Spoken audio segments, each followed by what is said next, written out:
उदय सामंत साहेब हे या राज्याचे उद्योग मंत्री गेले 5-6 वर्ष आहेत.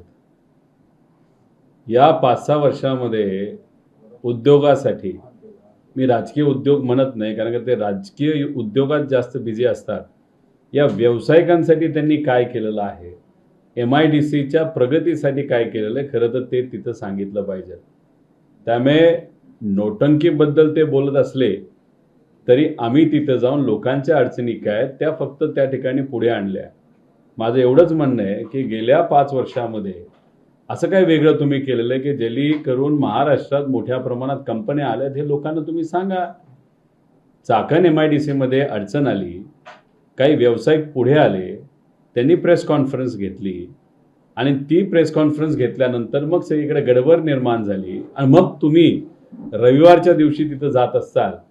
मग आत्तापर्यंत तुम्ही काय केलं तर फक्त गोट्या खेळाला का, असा प्रश्न त्या ठिकाणी निर्माण होतो. आणि प्रेस कॉन्फरन्समधले काही मुद्दे आमच्यापर्यंत आले, त्याच्यात त्यांनी चर्चा करत असताना 10 महिन्यात हे करू ते करू बरंच काय सांगितलं. ते आश्वासन कसं देतात हे फार जवळून आम्ही बघितलेलं आहे. अधिवेशनामध्ये आश्वासन देऊन सुद्धा अनेक वेळा त्यांनी कुठलीच काय गोष्ट केली नाही हे आम्ही तिथं अनुभवलेलं आहे. याच्यात बोलत असताना रस्ते वगैरे चर्चा झाली, त्या 10 महिन्यात काय करतात ते आम्ही बघूच. पण चर्चा करत असताना त्यांनी काय काय सांगितलं की त्यांनी एक सजेशन दिलं व्यावसायिकांना, MIDC तुम्हाला जागा देईल, तिथं घरकुलसारखे प्रोजेक्ट तुम्ही करा, म्हणजे तुमचे जे सगळे कर्मचारी आहेत जे बाहेरून येतात ते तिथंच राहतील आणि तिथंच काम करतील. असं नको ते सजेशन देण्याचं कारण काय? एक तर इंडस्ट्रीला अतिरिक्त जागा जी लागते तीच तुम्ही तिथं देऊ शकत नाही आणि इथं तुम्ही सांगता आम्ही ह्याला देऊ त्याला देऊ. त्यामुळे असं न बोलता तुम्ही काय करणार आहात हे कुठेतरी सरळ सरळ तिथं लोकांना सांगणं तितकंच महत्त्वाचं आहे. त्याच्यात त्यांनी प्रश्न असा केला की 20 कंपन्या बाहेर झाल्यात हे कोणाच्या सुपीक डोक्यात आलं. अहो, कंपन्यांनीच प्रेस कॉन्फरन्स घेतली हे तुम्हाला माहीत नाही का? आता बोलता बोलता त्यांनी हेही सांगितलं, काही पत्रकारांनी तिथं विचारलं की खरे प्रॉब्लेम काय ते सांगा, आणि ते बोलता बोलता ते बोलले की आधी काय बोललो मी विसरून गेलो. म्हणजे उद्या जाऊन ते कदाचित हेही म्हणतील की मी तिथं गेलो होतो, मी काय आश्वासन दिली हेच विसरून गेलो. अहो, प्रेस कॉन्फरन्स ही लोकांनी घेतली, हे अनेक लोकांनी तिथं बघितलेलं आहे. त्यानंतर ही सगळी गडबड तिथं सुरू झाली. त्यामुळे कृपा करून आम्हाला त्यांना विनंती करायची, MIDC मध्ये असणाऱ्या कंपन्यांच्या अडचणी तुम्ही सोडवा, पण त्याच्याच बरोबर MIDC मध्ये समजा जर तिथे 1000 कंपन्या असतील तर 1500 कंपन्या या MIDCच्या बाहेर आहेत, त्याच्याबद्दल तुम्ही तिथं काय करणार आहेत हे सुद्धा तिथं सांगणं तितकंच महत्त्वाचं आहे. आजची बैठक झाली असली तरी ती बैठक होण्याचं पूर्णपणे श्रेय त्या 20 कंपन्यांनी जी प्रेस कॉन्फरन्स घेतली, ज्या मीडियाने ती प्रसिद्ध केली, त्यांना पूर्णपणे त्या ठिकाणी श्रेय जातं असं आपण तिथं म्हणू शकतो. पण नक्कीच आम्ही सर्वजण लक्ष ठेवून आहोत ही कामं होत आहेत का नाही होतात याच्यावर आमचं स्वतःचं तिथं त्या ठिकाणी लक्ष असणार आहे. या सगळ्यातला महत्त्वाचा मुद्दा असा आहे, 4.5 तास ट्रॅफिक मध्ये लोक अडकून राहत आहेत आणि त्याच्यावर कुठेही ठोस उपाययोजना केलेली दिसत नाही. त्यांचं असं म्हणणं आहे की जे कॉन्ट्रॅक्ट घेत वर्षानुवर्ष वेळ लावत आहेत त्यांना आम्ही ब्लॅकलिस्ट करू, खड्डे भरू, सोल्युशन काय नाही, नुसती चर्चा झाली आहे, बऱ्यापैकी मोघम बोलण्यात आलेलं आहे. आम्ही हा रस्ता करू, आम्ही तो रस्ता करू, हॉस्पिटल नाही आहे आम्ही हॉस्पिटलला जागा देऊ, म्हणजे तिथं कुठंतरी आश्वासनाचा तिथं पाऊस झालेला आपण सगळ्यांनी तिथं बघितलेला आहे. अपेक्षा एवढीच आहे, जी काय आश्वासनं दिली ती पूर्ण तिथं होतील. आज रविवारी ते गेले, वेळेत पोचले असतील, पण दररोज लोकांना एका बाजूला प्रवास करायला 2.5 ते 3 तास तिथं लागतात. त्या बाबतीत तुम्ही काय करणार आहात? त्यामुळे पोलिसांना हे सांगितलं ते सांगितलं, पण पुढच्या 10-12 दिवसामध्ये ट्रॅफिकबद्दल तुम्ही काय करणार आहात हे आम्ही बघणार आहोत. आणि त्याच्याच बरोबर आज उदय सामंत साहेब तिथे येणार म्हणून रात्रीच्या अंधारामध्ये डांबर टाकून काही रस्ते त्यांनी नीट केले. तुम्ही येणार म्हणून ते रस्ते नीट केले, पण आता उद्या जर पाऊस आला तर ते रस्ते तसेही खराब तिथं होणार आहे. त्यामुळे परमनंट सोल्युशन काय हे कुठेतरी तिथं सांगणं महत्त्वाचं आहे. उगाच घरकुल घरं हे करू ते करू हे सगळं काल्पनिक तिथं झालेलं आहे. आमचं एवढंच प्रामाणिक मत आहे की तिथं तुम्ही आत्ता ताबडतोब काय करणार आहात हे लोकांना सांगणं तितकंच महत्त्वाचं. आणि त्याच्याच बरोबर सांगत असताना त्यांनी तिथं सांगितलं की इथल्या लोकांनी सांगितलं 30% वाढ कंपन्यांमध्ये गेल्या काही वर्षांमध्ये इथं झालेली. माझं ओपन चॅलेंज आहे तुम्हाला, की तुम्ही व्हाईट पेपर काढा, आम्ही आमचा व्हाईट पेपर काढू, समोरासमोर चर्चा करू, खरंच कंपन्या किती आल्या आकड्यासकट तुम्ही तिथं सांगा. मोघम बोलून होत नसतं. खऱ्या अडचणी काय आहेत ह्या समजून घ्यायच्या असतील तर खरे आकडे पुढे येणं महत्वाचं आहे. आणि खरे आकडे जर आपण या महाराष्ट्राच्या औद्योगिक विकासाच्या बद्दल बघितले तर अतिशय हालाक्याचे, अतिशय अडचणीचे आणि अतिशय डेंजरस लेवलला त्या ठिकाणी आलेले आहेत असं आपण ठामपणे म्हणू शकतो. दावोस बाबतीत मी भगवी पत्रिका काढणार असं ते म्हणाले. आधी तुम्ही वेदांत फोक्कोम बद्दल बोलला त्यावेळेस मी व्हाईट पेपर काढला होता भाई, आता भगवी पत्रिका काढणार म्हणते. भगवा हा रंग पवित्र रंग आहे, त्याला आपण बाजूला ठेवूया. तुम्ही व्हाईट पेपर परत एकदा काढा. आम्ही सुद्धा आमचा व्हाईट पेपर काढतो. डाओसमध्ये काय झाले, कुठल्या कंपनींबरोबर कॉन्ट्रॅक्ट केले, 10x10च्या खोलीमध्ये ऑफिस असणाऱ्या कंपनीबरोबर 10-10, 20-20 हजाराचे कॉन्ट्रॅक्ट तुम्ही केले. काही नेत्यांच्या कंपन्यांची नावं तुम्ही तिथं घेतली, त्याचं काय झालं. त्याच्याचबरोबर ज्या कंपन्या महाराष्ट्रात आहेत, मुंबईमध्ये आहेत, मंत्रालयाच्या जवळ ज्यांचं कार्यालय आहेत, त्यांना तुम्ही डावोसला बोलून कशा सह्या केल्या, किती प्रोजेक्ट्स आले, किती प्रोजेक्ट्स आले नाही, हे आम्ही सुद्धा सांगू शकतो. त्यामुळे भगवा हा पवित्र रंग असल्यामुळे बाजूला ठेवा. पांढऱ्या पेपरवर तुम्ही श्वेतपत्रिका वेगळी तिथं काढा. आम्ही आमची श्वेतपत्रिका तुम्हाला तिथं दाखवू. श्वेतपत्रिका कशाला, आम्ही तुम्हाला आरसा दाखवू आणि तुमची प्रेस कॉन्फरन्स आणि आमची प्रेस कॉन्फरन्स लागोपाठ जवळजवळ एकाच प्रेस कॉन्फरन्समध्ये घ्यायचं असेल, धाडच असेल तर घ्या, नसेल तर वेगळ्या वेगळ्या प्रेस कॉन्फरन्स घेऊ आणि समोरासमोर दूध का दूध आणि पाणी का पाणी त्या ठिकाणी आपण करूया. मगाशी पृथ्वीराज चव्हाणांची एक महत्वाची पत्रकार परिषद झाली आणि त्याच्यामध्ये त्यांना एक दावा केला की सत्यजित तांबे एक कांदिवलीमध्ये छोटीशी त्यांना कंपनी काढली आणि राज्य सरकारनं तब्बल 4,500 कोटींचं कॉन्ट्रॅक्ट त्यांना दिलं आणि त्याचा करार दावोसला केला. अशा पद्धतीची तुमच्याकडे काही माहिती आहे का? आणि आमदार झाल्यानंतर ह्या सगळ्या घडामोडी घडल्या. नाही, ती माहिती चुकीची असं मी म्हणणार नाही, ती खरी माहिती आहे. ती कंपनी, त्या कंपनीचे डायरेक्टर कोण आहेत, कसं आहे याबद्दलची पूर्णपणे तिथं माहिती आम्हाला तिथं आलेली आहे. 3,500 कोटी रुपये ते इन्व्हेस्ट करत असतील तर चांगली गोष्ट आहे. नक्कीच बँकेने त्यांना फंडिंग केलं असेल, नाहीतर काही लेजिटिमेट सोर्सेसकडनं तो फंड आला असेल अशी आम्ही अपेक्षा करतो. असं नसावं की काही प्रमाणात सत्तेतल्या लोकांचं ते ऐकत असल्यामुळे त्यांना सांगण्यात आलं की आता डावोसमध्ये आपल्याला करार कुणीच करेना, ते एक तुमचीच कंपनी तुम्ही काढा, 3,500 कोटी रुपये तुम्ही इन्व्हेस्ट करताय असं दाखवा, म्हणजे डावोसमध्ये आपले आकडे वाढत जातील. याच्या खेळामध्ये सत्यजित भाऊ अडकले नाहीत अशी आपण अपेक्षा करूया. पण तो जो काही दावा चव्हाण साहेबांनी केला तो खोटा आहे असं म्हणून चालणार नाही. तशी कंपनी आहे, त्याच्यामध्ये डायरेक्टर स्वतः सत्यजित भाऊ आहेत. पण काय खरं ते करणार आहेत ते सत्यजित भाऊ ट्रान्सपरंटली सांगू शकतील की कशा पद्धतीने इन्व्हेस्टमेंट त्या ठिकाणी ते करणार आहेत आणि जर करणार नसतील तर का नाही करणार. एसआयच्या अनुषंगाने तुम्ही भेटायला जात आहे. तुम्ही 4 दिवसांपूर्वी ट्विट केलं होतं, पश्चिम बंगालचं उदाहरण तुम्ही दिलं होतं. नेमकं ते प्रकरण काय आहे आणि एसआयच्या निमित्तानं महाराष्ट्राचा तुमचा काय अनुभव? नाही, एसआयआरच्या बाबतीत बऱ्यापैकी म्हणजे भाजप हा जो पक्ष आहे त्यांनी स्वतःचं एक सॉफ्टवेअर काढलेलं आहे. त्या सॉफ्टवेअरमध्ये आपण जर गेलं, आपल्या विचाराचा, आपल्या विरोधातल्या विचाराचा आणि मध्यम म्हणजे हा इकडेही नाही आणि तिकडेही नाही अशा पद्धतीने संभ्रम, नाहीतर असं काहीतरी संदिग्ध असं एक कॅटेगरी बनवलेलं आहे. आणि ह्या सगळ्यावर तिथं एक सर्वे भाजपकडनं झालेला आहे, जो आमदाराच्या कार्यालयामध्ये नाही तर त्यांचा जो कोणी उमेदवार असेल नाही तर पदाधिकारी त्याच्या कार्यालयामध्ये तो जातो.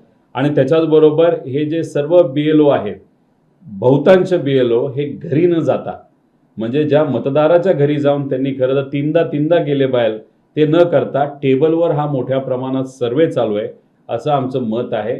आणि ह्या सगळ्या गोष्टी, आमच्याकडे असणारे पुरावे आणि आमच्या काही शंका, लोकांच्या काही शंका घेऊन आम्ही उद्या महाराष्ट्राचे जे इलेक्शन कमिशनर आहेत त्यांना तिथं सकाळी 11 वाजता भेटणार आहोत, त्यांच्यावरती चर्चा करणार आहोत. आमच्या मनात ज्या शंका आहेत त्या शंकेचं निरसन ते करतायत का हे आम्ही तिथं बघू. त्याच्याचबरोबर आम्हाला अजून वेळ लागू शकतो असे आमचे काही कार्यकर्ते पदाधिकारी तिथं सांगतात, त्यामुळे वेळही वाढून मिळावा अशी आम्ही तिथं चर्चा करणार आहोत. आणि 1,80,00,000 लोकांचं अजून मॅपिंग तिथं झालेलं नाही. हे का नाही झालं, कशामुळे नाही झालं, तुम्ही वेळ वाढून देणार आहात का, असे अनेक प्रश्न आहेत. ते तिथं त्यांच्याशी सरळ आम्ही तिथं विचारणार आहोत. आणि ते झाल्यानंतर दुपारी नाही तर संध्याकाळी एक प्रेस कॉन्फरन्स घेऊन आमची आणि त्यांची काय चर्चा झाली एक प्रॉपर प्रेझेंटेशनच्या माध्यमातून आपल्या सर्वांसमोर आम्ही नक्कीच त्या ठिकाणी काही गोष्टी पुढे आणणार आहोत. या सॉफ्टवेअरचा वापर करूनच भाजप या सगळ्या गोष्टी मुद्दामून घडवून आणताय का असं वाटतं? तर बघा, भाजप सायंटिफिक पद्धतीने जात आहे. त्यांना इलेक्शन कमिशनकडनं आतून माहिती दिली जाते. BLO बऱ्यापैकी त्यांचं ऐकतात असं आमचं मत आहे. त्याच्याच बरोबर काही उदाहरणं आपण सर्वांनी बघितलेले आहेत. पुण्यामध्ये एक उदाहरण की भाजपच्याच कार्यालयामध्ये BLO बसले होते आणि तिथंच त्यांचं काम तिथं सुरू होतं. एका मतदारसंघामध्ये नाशिक नाही, आपलं एकनाथ शिंदे साहेबांच्या पक्षातले काही कार्यकर्ते त्यांच्या कार्यालयामध्ये तशा पद्धतीने काम करत असताना ते सापडले होते. कल्याण डोंबिवलीमध्ये तिथे असणाऱ्या कलेक्टरांनीच तिथं स्टेटमेंट दिलेलं आपण सगळ्यांनी बघितलेलं आहे. अशा अनेक इन्सिडेन्सेस आहेत की जिथं भाजपच्याच कार्यालयामध्ये BLO बसतात. तिथं सगळी माहिती ही BLA कडनं दिली जाते भाजपच्या आणि तिथल्या तिथं ती कामं केली जातात. ह्याच्यात टार्गेट BLO असं आहे की 100% मॅपिंग करायचं ते त्यांना करता येत नाही. म्हणून भाजपने दिलेल्या माहितीवर ते बऱ्यापैकी तिथं टेबल सर्वे करून तिथं ती माहिती भरतात असं आमचं डायरेक्ट मत आहे.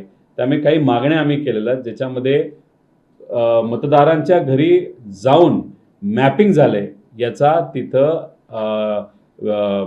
जे आपलं CDR असतो नाहीतर आपलं जे मोबाईल असतं त्याचं लिंकिंग करून त्यांच्या घरी जाऊन ते सर्वे झालाय का टेबलवर बसून एकाच मोबाईलवर सर्वे झालाय हे तिथं आपल्याला टेक्निकली काही गोष्टी बघाव्या लागणार आहे. आणि ती मागणी उद्या आम्ही आमचे अध्यक्ष शशिकांतजी शिंदे साहेब यांच्या मार्गदर्शनाखाली कमिशनर जे आहेत आपले इलेक्शन कमिशनर त्यांच्याशी महाराष्ट्राचे त्यांच्याशी आम्ही बोलून ती चर्चा तिथं करणार आहोत.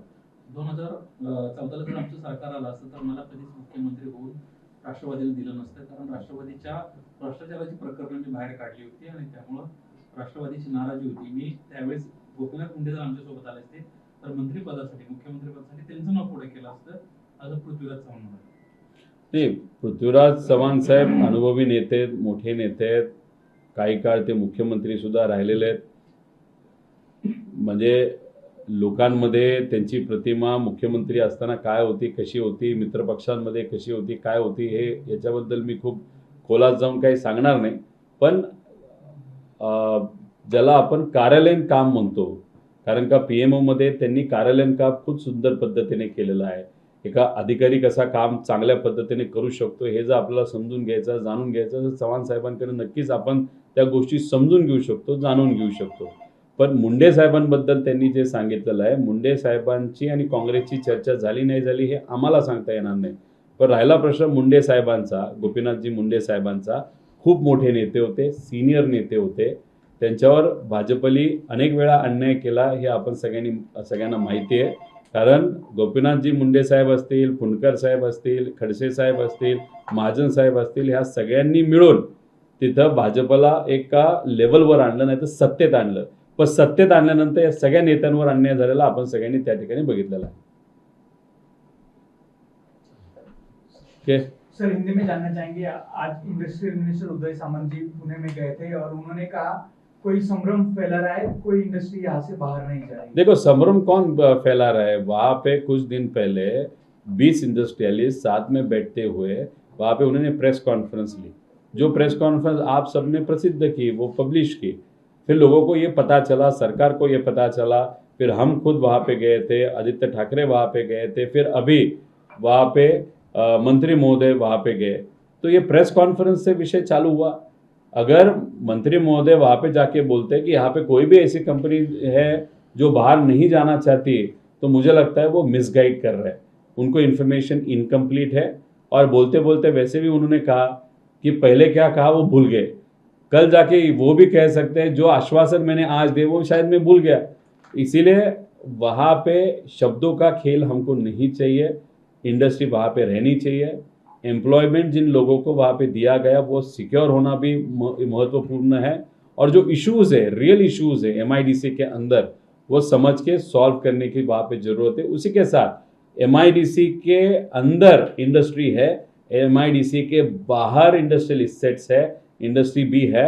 इसलिए प्रॉब्लम अगर आप सॉल्व करने की सोच रहे हो तो MIDC के अंदर की इंडस्ट्री की भी प्रॉब्लम छोड़ो, सॉल्व करो, और इंडस्ट्री के MIDC के बाहर जो बड़ी इंडस्ट्री है उसके भी प्रॉब्लम समझ के सॉल्व करना बहुत इंपॉर्टेंट है। एनसीपी के जो स्टेट प्रेसिडेंट है वो इलेक्शन कमीशन को कल मिलने जाने वाले हैं, महाराष्ट्र के जो इलेक्शन कमीशन है, क्या वजह है, एसआईआर का मुद्दा है? नहीं, शशिकांत जी शिंदे साहब जो हमारे पक्ष के अध्यक्ष हैं, उनके साथ हम और हमारे कुछ पदाधिकारी वो महाराष्ट्र इलेक्शन कमिश्नर को मिलने वहाँ पे जा रहे हैं। हमारे मन में बहुत सारे क्वेश्चंस है, उसी के साथ सोशल मीडिया हो या मेन स्ट्रीम मीडिया हो, वहाँ पे हमने बहुत सारे ऐसे वीडियोस देखे हैं, फोटोज़ देखे हैं जहाँ पे बीजेपी के कार्यालय में, ऑफिस में, वहाँ पे टेबल सर्वे हो रहा है बीएलओ के माध्यम से। बीएलओ की वहाँ पे कंपलसरी है कि बीएलओ 3 बार वोटर्स के घर पे जाए, घर पे जाके वहाँ पे वो सर्वे करे। लेकिन हमको ऐसा अनुभव आया है कि वहाँ पे घर पे जाने के बजाय टेबल लेवल पे सर्वे वहाँ पे हो रहा है। उसी के साथ भाजपा के माध्यम से एक अलग सॉफ्टवेयर वहाँ पे चलाया जा रहा है और अंदर ही अंदर कहाँ ना कहाँ तो भी बीएलओ भाजपा को वहाँ पे मदद करते हुए बहुत सारे जो मतदार हैं वो भाजपा के हिसाब से वहाँ पे चेंज कर रहे हैं, ऐसी वहाँ पे चर्चा है। उसी के साथ 1,80,00,000 वोटर्स अभी तक मैप नहीं हुए। वो क्यों नहीं हुए, कितना टाइम लगेगा, कल तो फाइनल डेट है, वो डेट बढ़ाई जाए, ऐसे बहुत सारे विषय लेके हमारे अध्यक्ष वहाँ पे जा रहे हैं। उनके मार्गदर्शन में हम वहाँ पे डेफिनेटली चर्चा करेंगे, बात करेंगे और उस बातचीत के बाद क्या होता है वो आप सबके सामने एक प्रेजेंटेशन के माध्यम से डेफिनेटली हम लाएंगे। कल पीएम ने उनके स्पीच से जो रेड फोर्ट पे हुआ, उन्होंने कहा कि नक्सली मेंटेलिटी को निकालना चाहिए, उसके बारे में क्या कहना चाहिए? इंटेलेक्चुअल नक्सलवादी के बारे में उन्होंने कहा, मतलब युवा को उन्होंने बौद्धिक नक्सलवादी वहाँ पे कहा है। मैं तो कहूँगा फिर मैं भी बौद्धिक नक्सलवादी हूँ, क्योंकि इस सरकार के खिलाफ मैं भी बात कर रहा हूँ, हम लड़ रहे, ये दोनों भी इस सरकार के खिलाफ है, बात कर रहे। और जब वो आंदोलन युवाओं का रास्ते पे हुआ था खुद के इश्यूज़ के लिए, रियल इश्यूज़ के लिए, उस आंदोलन में हम भी गए थे। तो फिर बौद्धिक या इंटेलेक्चुअल जो नक्सलवादी है वो हम भी है। तो अभी हम है तो हम है, हम तो लड़ते रहेंगे, जो कहना है कहेंगे। तो मोदी साहब ने जो लाल महल या जहाँ से उन्होंने वो लाल किला जहाँ से उन्होंने वो भाषण किया था, वो जो व्यासपीठ है वहाँ पे राजनीतिक भाषण करना एक्चुअली नहीं होना चाहिए, लेकिन वहाँ से उन्होंने पॉलिटिकल स्पीच दिया, उन्होंने बच्चों को नक्सलवादी वहाँ पे कहा। उसी के साथ जो चीफ जस्टिस ऑफ इंडिया है, सुप्रीम कोर्ट के जो प्रमुख है, जिन्होंने मीडिया को, आरटीआई एक्टिविस्ट को, बच्चों को वहाँ पे कीड़े मकोड़े कहा, उनका समर्थन वहाँ पे किया। मतलब चीफ जस्टिस ऑफ इंडिया का समर्थन किया, जिन्होंने एक तो कीड़े मकोड़े कहा, दूसरी बात जब बच्चों के ऊपर वहाँ पे कार्रवाई हो रही थी, लाठीचार्ज हो रहा था, तब उन्होंने कहा था हमारे पास टाइम नहीं है विषय चर्चा के लिए। उनका अगर समर्थन उस लाल किले के व्यासपीठ से मोदी साहब करते तो ये गलत बात है, गलत मैसेज लोगों के मन में, लोगों के ध्यान में और लोगों के सामने वहाँ पे गए से हम सब कह सकते हैं।